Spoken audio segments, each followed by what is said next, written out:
All right, it's time to talk basketball. I'm Jose Salviati, editor at thebeachbasket.net.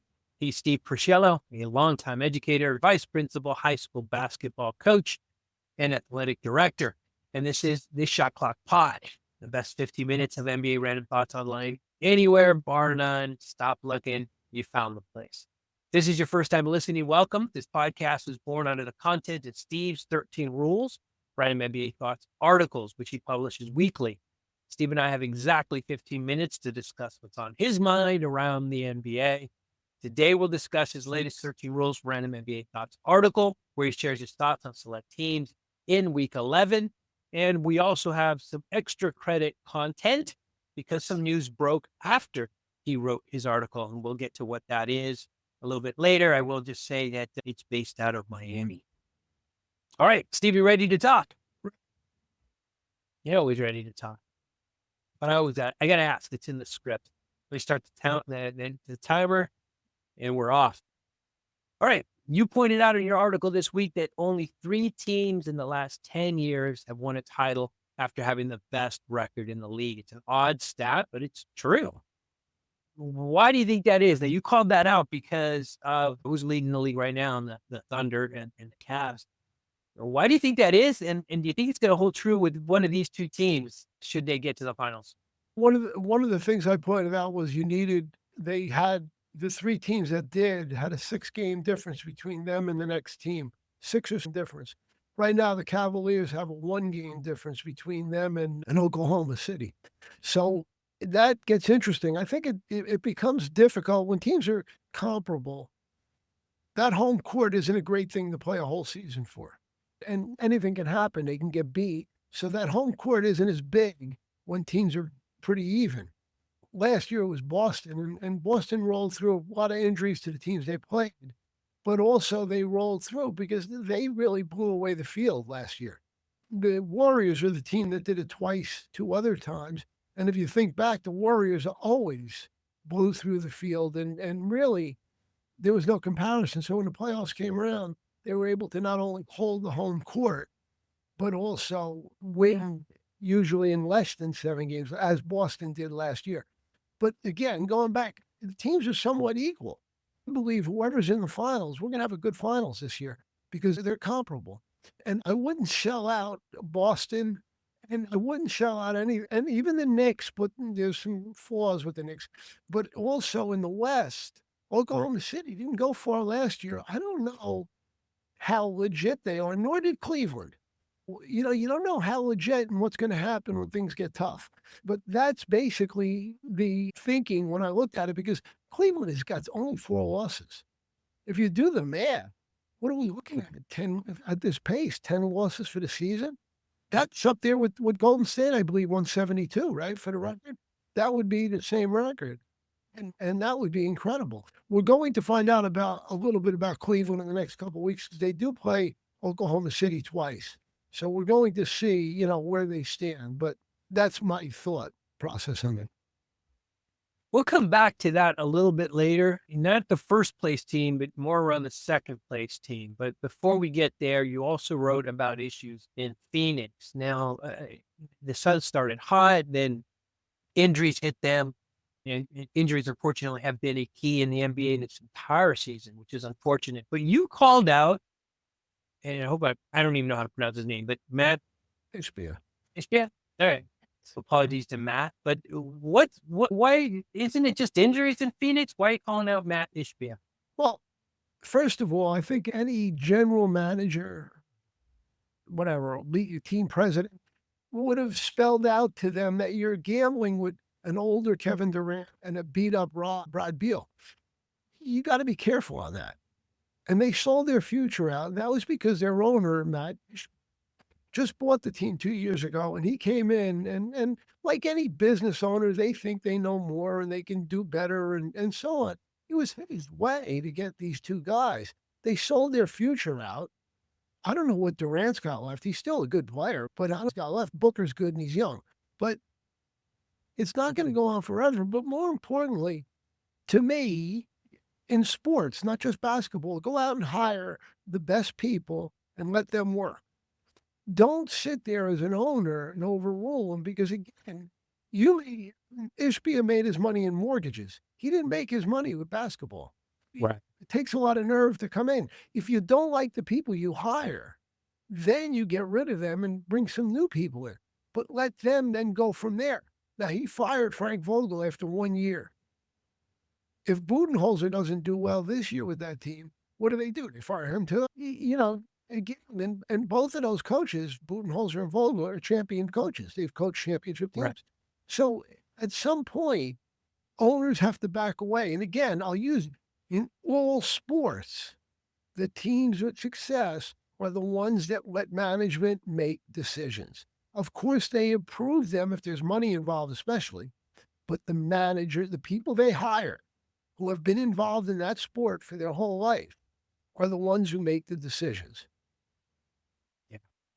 We've talked on the show a lot about how difficult and probably the most difficult job for a general manager is when to let a player go, right? You don't want to do it too early, or you'd rather do it too early than too late.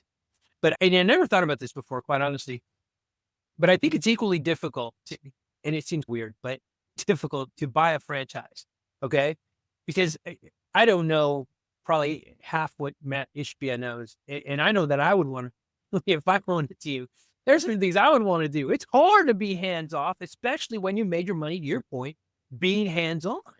Yeah. How do you do that? I would think it takes a real special talent to just say, okay, I'm going to hire the right guy and just back off. But you're right. That's what we need franchises do. Maybe it takes a while. In a couple of years, Durant's not going to be around. Beal, he's running. He's not exactly in great health either. In a couple of years, when it bottoms out, that might be the lesson for him. Because unless something happens, they're in trouble in 5 years, 4 years. They've traded away a lot of picks, and they don't have any money to spend. So, and Durant's up for probably this summer. He might get an extension. And that's really, you're going to get 50, 60 games out of him each year. And that's good. So they're in trouble. And I just think ownership has got to be smarter. And with guys 35, you got to realize you're not going to go on forever at 36 or 37. LeBron's cases, and even he's starting to show some wear.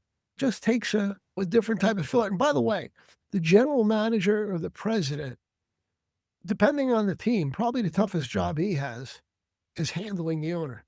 Because if you get an owner that's out of control, and if the owner makes some decisions and they don't work out, the general manager's neck is on the line. Right. Yeah. Another difficult part of a difficult job, which we've talked about. Let's go back to the Cavs, or really more to the Eastern Conference.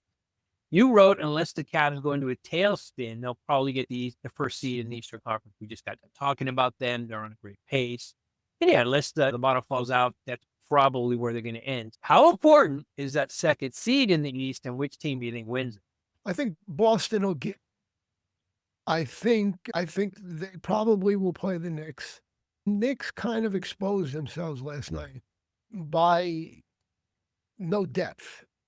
All those guys went for over 40 minutes, the 5 starters. And if you look at a box score, it fell apart in the fourth quarter because you're asking guys to play more minutes than they usually do, and they struggled. So I think that's a very important thing. Now, that 5 they have is a real good 5. But unless they can find some depth, but with the new salary cap rules, it's very difficult to be able to have depth. I think Boston, if they get number 2, of course, they'll have the home court of them, and that's big. And I also think Boston might be one, and it's a good argument, but Boston might be one of the few teams that has a better 5 starting than the Knicks do. Plus, they come in with Pritchard and Hauser, and these guys can play a lot better than the Knick bench. And that's a big thing. The last thing on that, if that series comes about, it'll be a physical, tough series. The Knicks do need Mitchell Robinson back, and that makes it more even it off, and more importantly, gives the Knicks a good chance. And also, both teams will be worn down if Cleveland does it. And let me just add something. I think Milwaukee's going through this. Some teams are going through this. Philadelphia, they're looking, and their goal is to get in. Just get in, rest their guys as often as possible. Now, and just get in. And they know they're going to not have the home court, but there can be trouble. I don't know if that's in Tom Thibodeau's dictionary. He plays every game like it's the last game of his life. I don't know if he can do that, but if he like downshifts a little bit and decides to do that, that might give the Knicks a better chance because he's asking a lot. And by the way, when guys play a lot of minutes, injuries happen. And I'm not jinxing, I'm not wishing that on the Knicks at all. But what I'm saying is it's not a healthy thing. If you have 8 or 9 guys that can play, you got a chance. And going back to Boston, I forgot Al Horford also technically is on the bench. Benches wise, it's a big difference between the two teams. We'll see if Tom Thibodeau has that gear or finds that gear later in life. He's never had that, and I don't think right. Knight is a good example. At some point, got to get guys right. Karl Anthony Towns has got a bad knee. He had it operated on last year or 2 years ago and missed a lot of the season. You're pushing it. You're just pushing. He pulled his hamstring last year. Pushing these guys. And there's still 50 games left or 45 games left in the season. You got to slow down with that. And you can't do it every night. And by the way, the Knicks have a back-to-back tonight. They play Chicago. Now, that should be a winnable game. It would be. I think it's not going to be an easy game for them because of what happened last night.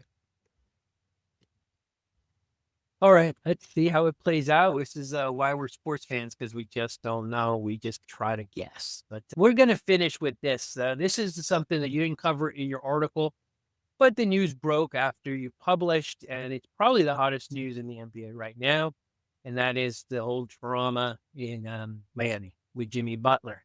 There was talk he was going to get traded. Riley said it's not happening. Butler then made a statement by just not playing particularly hard, not scoring a lot of points, and then saying he wasn't comfortable in Miami, didn't think he would be comfortable in Miami, and he wanted to trade. So Miami suspended him. So I got to ask you, number one, was the suspension justified? 8 games, I think, in Miami. It's a pretty significant amount of time. And generally speaking, is Butler a problem? And if so, which team do you think he ends up with? Who's going to take a chance on Jimmy Butler? What do you think about him being suspended? I'll ask back. 8 games. Yeah, I appreciate it. 8 games is like a lot to me. It's a message for sure. And I will say that the players union pushed back and they filed a grievance. I don't know if it'll amount to anything, but it seemed like a lot to me for what he did. Players have done worse and not gotten suspended 8 games.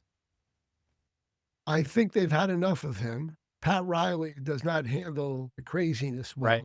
First thing I want to say is like for the working class American, seeing a guy making near $50 million, they're going to have a difficult time with this. Butler's got a tremendous talent in a sport that people want to watch, so he's going to make the money. It's not, management doesn't always have the upper hand in today's sports because Butler's contract is guaranteed. Butler will probably get that money back, even though he's suspended after the union fights it. I think what Riley's figuring is this. I've got 7 games, the middle of the month, I believe, to trade him. He's not staying. I don't want him with the team. I don't want him around. Enough's enough. Now, when you look at Jimmy Butler's history, I think he's got himself run off couple teams now. He's just a guy, he's a mercenary. He's getting his money. As long as he gets paid good money, he's happy. They didn't upgrade. They didn't extend his contract this year. So what did he do? He's pulled this game. He's done this before. In Minnesota, he wasn't happy and he started his stuff. It's just a common thing where he's not happy. Some people say he's got a gripe because Miami never went out and got Lillard or all the other guys that were available. And I understand that. But I think the thing I'll keep coming back to is most people would say, you know what? I play with 4 alligators to make $50 million a year. Right. That's a lot of money. And this guy, and he wants the extension, for another $50 million at least. Plus he's got an option for next year. It gets ridiculous when you think about it. And enough's enough. Yeah.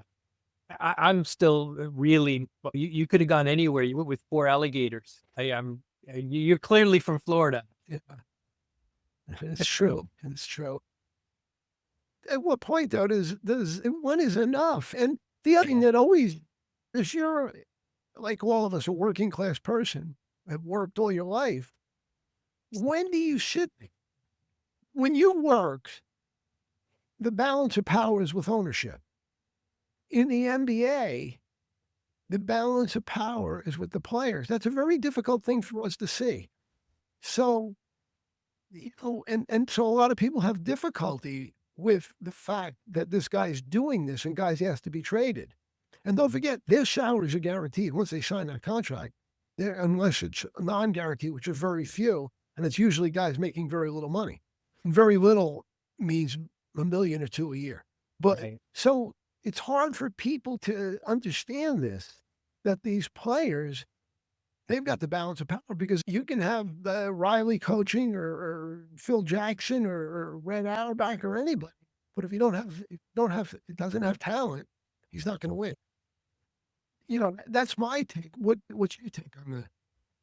Yeah, I don't know. Any day, I'm sad. I just think this kind of stuff just takes away from the game we love. I think somebody, you said it at the start of this, he's not going to finish this season in Miami. He'll likely be traded.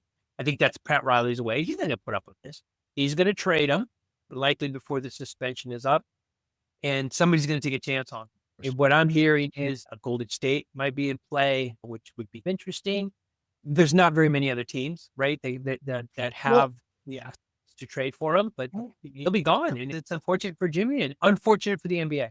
Yeah, and I wrote this. The Lakers got Finney Smith, and he's going to help them.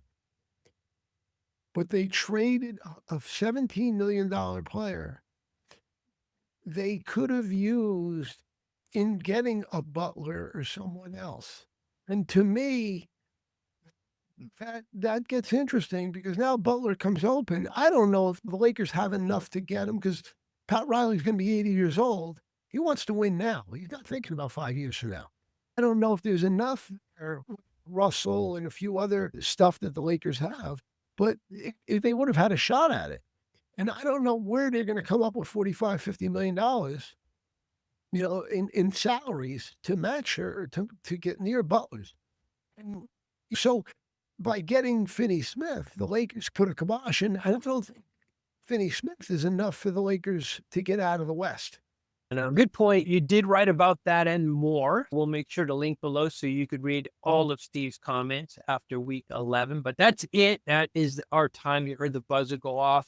Thank you, as always, for listening. Make sure to read Steve's entire 13 Rules Random NBA Thoughts article. Again, we'll link below to get more random NBA thoughts after week 11 of the 24-25 NBA season. Please consider subscribing, liking, commenting. All of that stuff matters to us. We appreciate it all.